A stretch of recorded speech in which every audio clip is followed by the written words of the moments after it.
Do this to never again get angry or upset with anyone or anything. Stoic philosophy. Have you ever screamed in your mind, "Why does this person have so much power over me?" Why does a small insult, a delay, a broken plan, destroy your peace?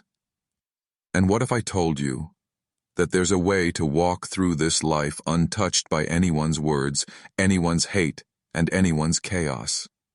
This is not about being numb. It's about being unshakable.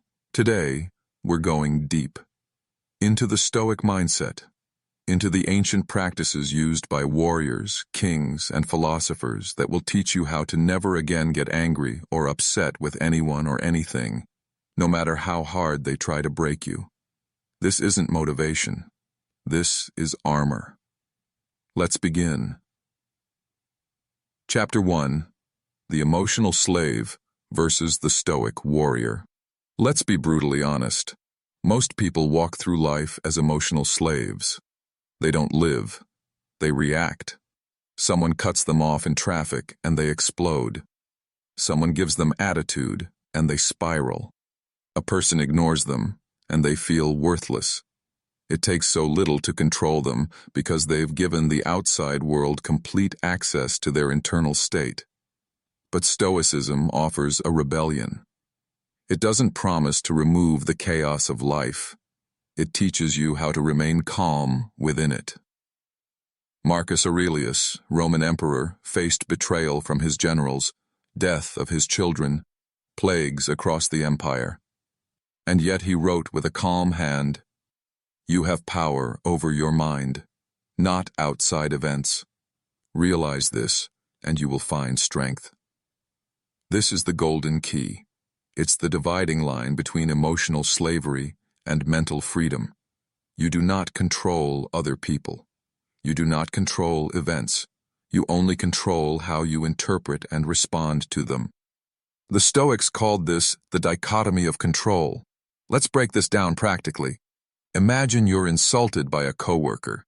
Your instinct is to react. Defend yourself. Attack back, feel wounded. But Marcus Aurelius would say, pause, step back. Ask yourself, did this insult harm my character? Or did it simply reveal theirs?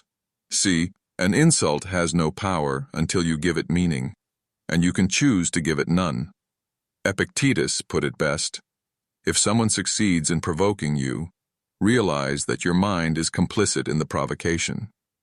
This hits hard, because it means if you're upset, it's not them, it's you. You allowed it. You gave them that access. So, how do we stop this? You train. Like a warrior trains for war. Every interaction is a test. Every irritation is a barbell. You build strength by not responding, by observing, by choosing peace over proving a point. Because the truly powerful don't argue. They don't react. They outgrow. You don't need to win the moment. You need to win yourself. Chapter 2. Emotional Transmutation. How to turn fire into fuel.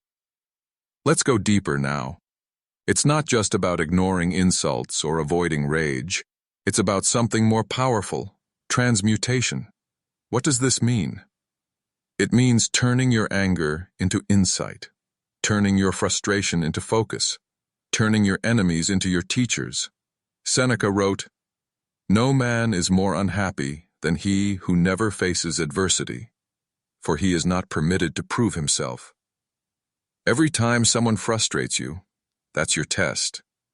That's the moment you either regress into emotional childhood or rise into stoic adulthood. Let me tell you a story. There was once a man in ancient Greece who was insulted daily by the crowds as he walked to the market. One day, a friend asked, "Why do you tolerate such disrespect?" The man smiled and said, "They are giving me practice."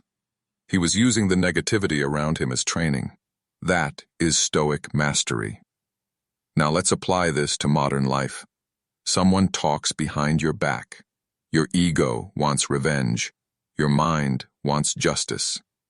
But your soul, Iftre, Ined in Stoic discipline, says, "Thank you. You've reminded me to place my peace above popularity, my discipline above drama. Do you see it now? You're not trying to become emotionless. You're becoming emotionally alchemical, turning what would break others into what builds you." And here's the most powerful practice you can apply today: negative visualization. Before your day begins, imagine someone will insult you, someone will be rude, something will go wrong, and then imagine yourself unaffected. Not because you expect the world to be perfect, but because you trained your mind to be prepared. This technique, used by Marcus Aurelius himself, shrinks the sting of daily life because you've already lived through it in your mind. So when it comes, you smile. You say, "Ah, I've trained for this." Chapter 3. The Final Breakthrough. Inner peace is a skill, not a gift. This final chapter is the breakthrough that ties it all together. So far, we've dismantled the myth that anger is power. We've shown that real power is peace. We've learned that emotions are not commands, they are signals, and that we can intercept those signals with trained awareness. Now, it's time to understand the deepest truth. Inner peace is not a gift. It's a practiced, disciplined skill, and you either sharpen it every day, or you get dragged by your emotions every day. There's no in-between. You've been told your whole life that your feelings are valid, that you should express them, that it's healthy to vent. But the Stoics knew better. They knew that feelings must be respected, not obeyed. Your rage is not always right. Your sadness is not always truth. Your triggers are often lies in disguise. So the Stoic doesn't kill their emotions, they interrogate them. Why am I angry? What story am I telling myself? What would a wiser, calmer version of me do right now? And then, they choose that version. Because anger doesn't solve problems, it creates new ones. Ask yourself, has anger ever made a situation better? Has snapping at someone ever restored respect? Or has it ways poisoned your peace? The final Stoic weapon is detachment, not from life, but from the illusion of control. You can't control people, you can't control outcomes, but you can always control the meaning you attach to what happens. Marcus Aurelius reminded himself daily, "You could leave life right now. Let that determine what you do, say, and think." That is not morbid. It's liberating. Because when you realize how short and fragile life is, you stop wasting it on petty things, on grudges, on overthinking, on drama. You rise above. You don't get angry at the wind, you adjust your sails. You don't get upset at the rain. You walk through it, calm, present, powerful. Final words. The Stoic path is a daily choice. The world will keep testing you. People will still lie. They'll still gossip. Plans will still fail. But from today forward, you'll walk through life with different eyes.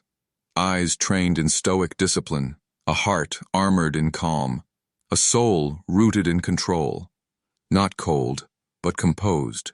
Not passive, but powerful in restraint. You are not here to be a leaf blown by every wind. You are here to be the mountain, solid, still, unmoved.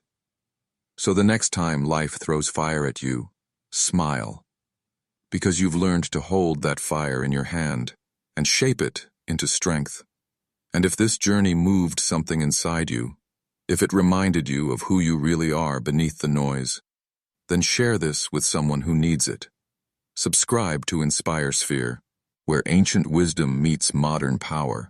Like, comment, and walk forward today with a mind unshaken and a soul unbreakable.